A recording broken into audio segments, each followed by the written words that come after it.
Hey, Grace Kids. Welcome back to Grace Kids TV. My name is Bill Brown, and I'm one of the preteen Sunday school teachers here at Grace Church. It's so great to be joining you again today. In today's story, we will learn about how Nehemiah rebuilt the walls. Who do we have to help protect others? Why do you feel it's important to have these people in our cities? In today's story, we will learn another way God protected his people. God used Nehemiah to lead the people in rebuilding the wall and reminded them that they needed to trust in him. But before we go to today's story, let's go over to Grace Kids Trivia to see what you remember from last week's story about Esther saving her people. Good luck. Question 1, true or false? Some of God's people were in a land called Persia. Persia was ruled by King Ahasuerus. The king chose Esther to be queen, but Esther held a secret from King Ahasuerus. And the answer is true. There was lots of information in this first question, but it was all true. Some of God's people were in a land called Persia, and Persia was ruled by King Ahasuerus. And Esther was chosen as the queen. And the secret that she held from the king was that she was one of God's people that they called Jews. Esther didn't tell King Ahasuerus that she was a Jew. Question 2, true or false? Esther's cousin, Mordecai, overheard some bad news. Haman, one of the king's helpers, had a very evil plan to destroy all of the Jews. And the answer is true. You might remember this from last week. It was true. Esther wanted to help to save the Jews, but there was one problem. Although Esther wanted to help save the Jews and talk to the king about Haman's evil plan, the king had a rule that no one was allowed to go to him unless he asked them to come first. And that leads us to our next question of the day. Question 3, true or false? If someone broke this rule about coming to the king, they were asked to leave Persia and never come back. And the answer is false. This was not quite true. You may remember that if someone went to the king without the king asking for them to come first, the punishment was actually death. The only way not to be punished was if the king held out his scepter, which is just like a fancy stick, basically. That meant that they may live. Esther was afraid because she was a Jew herself. She thought maybe this was why she became the queen, though, maybe just for this time, so she could save her people. Esther asked all of the Jews not to eat or drink for 3 days. And that leads us to our next question of the day. Question 4, true or false? Esther went to the king, and he held out his scepter. This meant that Esther would not be punished. And the answer is true. This was true. Not only did Esther live, but the king also told her that he would give her anything. He said, "I will give you up to half of the kingdom." Esther asked the king and Haman to come to a feast. After they ate, the king asked what she wanted. And that leads us to our final question of the day. Question 5, true or false? Esther told the king about Haman's evil plan to kill her and her people. The king already knew about this plan and told her that they would take some time to discuss what to do next. And the answer is false. This was not quite true. After Esther told the king about Haman's plan to kill her and her people, he was shocked and he asked whose plan it was. Esther told the king that it was Haman's plan. The king was angry and ordered Haman to be taken away immediately. Then the king made a law to keep the Jews safe from their enemies. Haman's evil plan could not stop God, and God had a plan for Esther to rescue his people. By saving the Jews, God made the way for his son Jesus to come into the world.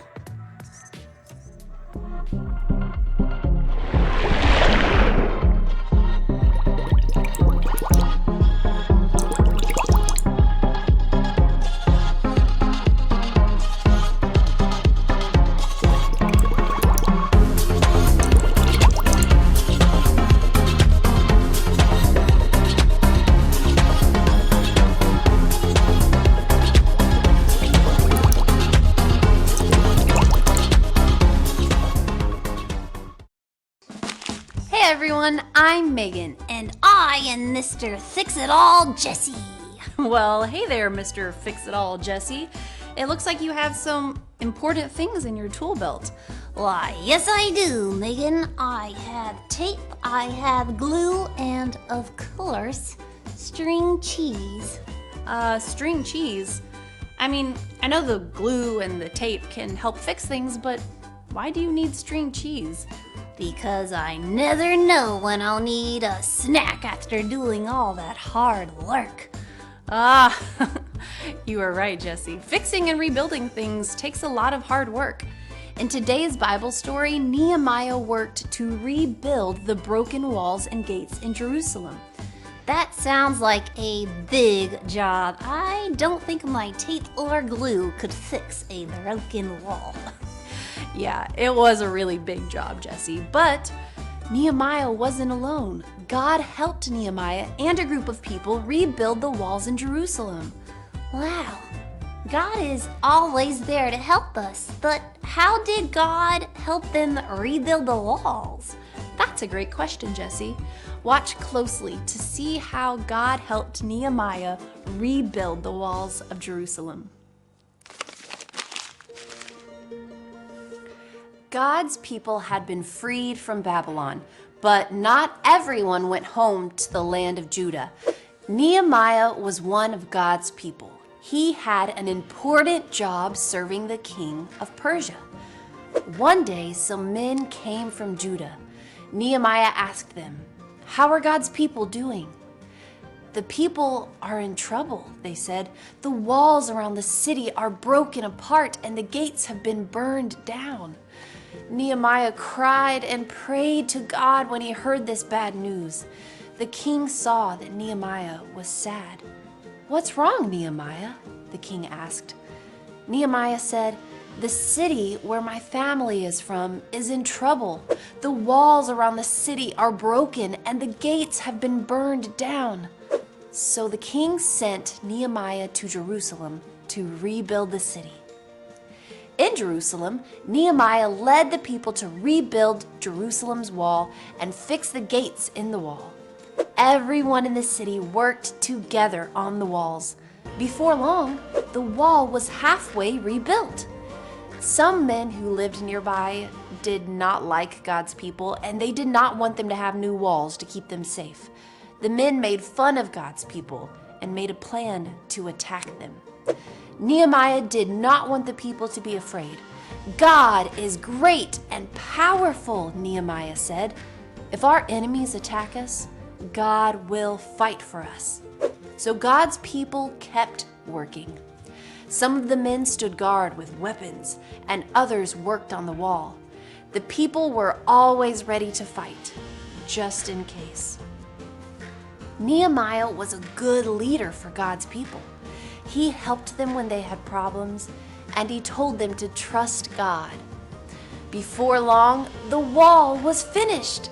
The gates and the walls were fixed, and God's people were safe. The people's enemies were afraid because they knew that God was with his people.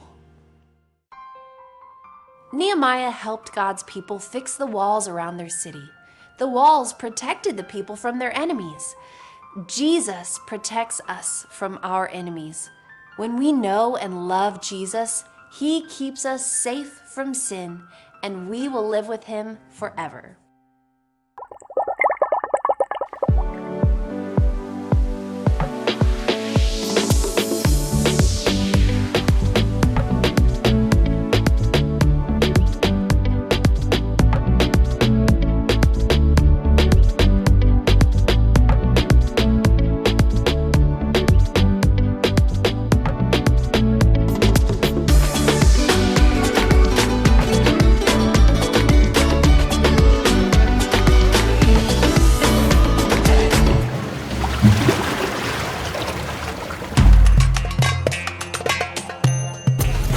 Hi, my name is Santiago.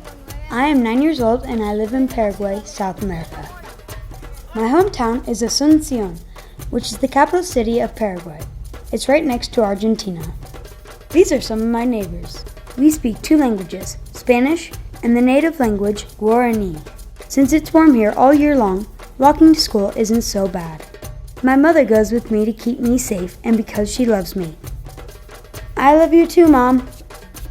At school, my favorite subject is math, but I am pretty good at history too. This is my friend Marcos. During recess, we run a lot or play tag and hopscotch. As soon as school is over, I head home to do my homework and chores. To help around the house, I sweep, do dishes, and take out the trash. Chores don't take me very long. Today, I have to work on my writing. Mom brings out my desk so that I can do my homework outside. I love being outside. Another thing I like to do is go to a park near my house. My friend Oscar brings a ball so we can play what we call football, but I think you call it soccer. I make a good goalie, and Oscar is pretty good at kicks. At the park, there is a slide, swings, a climbing tower, and seesaws. One of my favorite things to do is to go to church. I always invite my friends because I want them to learn about God's love for them. I love all the music and love listening to Pastor John. He is a missionary and learned Spanish just so he could talk to us. Maybe someday I'll be a missionary or play guitar. I also like our Sunday school teacher. She is really good at sharing stories from the Bible. Well, thanks for visiting. Gracias por visitarme. Bye. Ciao.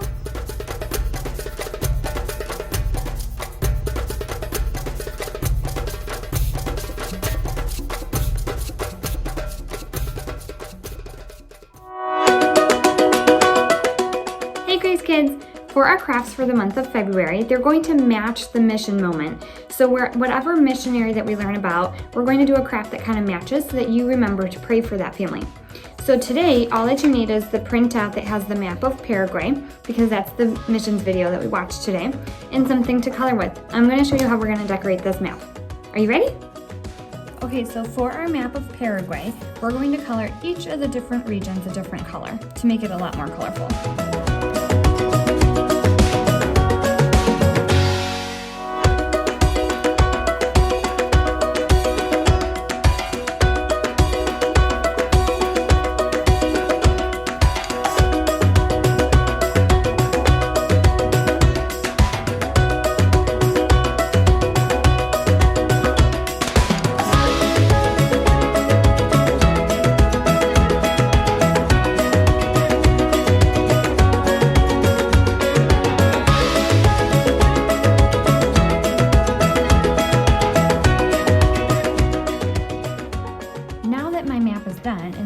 Is a different color. I want you to pray as a group for this country of Paraguay and all the missionaries who are working there to share the gospel. And then you can take your craft home and share what you learned with your family to continue praying for this country. You can also scan this QR code for more information about missionaries from the CMA who are currently in Paraguay working. I'm so excited for us to continue learning about missionaries who are around the world working to share the gospel. Please continue to pray for the missionaries in Paraguay, and don't forget to scan this link so that you can learn about missionaries who are there today working. Thanks so much for watching Grace Kids TV. Have a great week.